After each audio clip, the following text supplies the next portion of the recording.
So we presented the data of the GMMG-Concept trial. This is a trial, an academic investigator-initiated trial, including newly diagnosed myeloma patients with cytogenetically high-risk disease and investigating a quadruplet treatment with a monoclonal anti-CD38 antibody, Isatuximab, in combination with the proteasome inhibitor carfilzomib, the immunomodulating agent lenalidomide, and dexamethasone in induction, consolidation, and maintenance. And patients are included independent of transplant eligibility.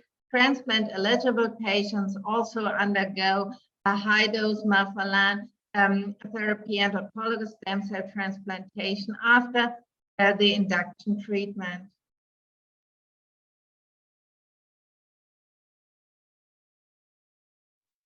So this is a phase 2 multi-center trial which is conducted in 20 German centers. The primary endpoint of the trial is MRD negativity after consolidation. This year we reported a pre-specified interim analysis looking on response and PFS outcome of the first 50 patients during induction treatment.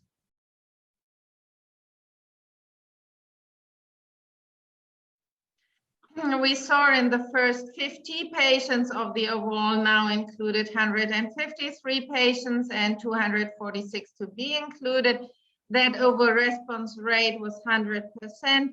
90% of patients achieved a VGPR or better, and close to half of the patients achieved during induction as best response a complete remission or better.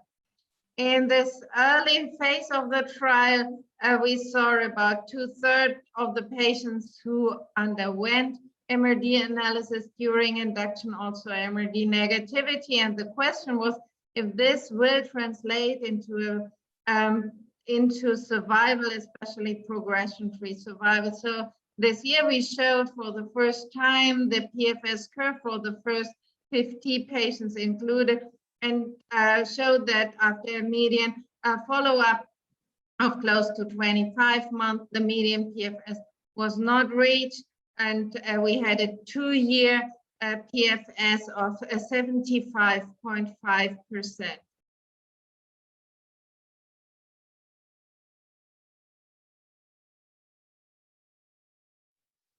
I think that we and others, especially the colleagues from Italy and Great Britain, and also US colleagues with comparable trials, now are underlining the evidence that especially patients with high-risk multiple myeloma seem to clearly benefit from the upfront quadruplet treatment, including an anti-CD38 antibody and a proteasome inhibitor IMiD combination. And we think that quadruplets are clear standard of care, or should be standard of care for especially high-risk newly diagnosed myeloma patients.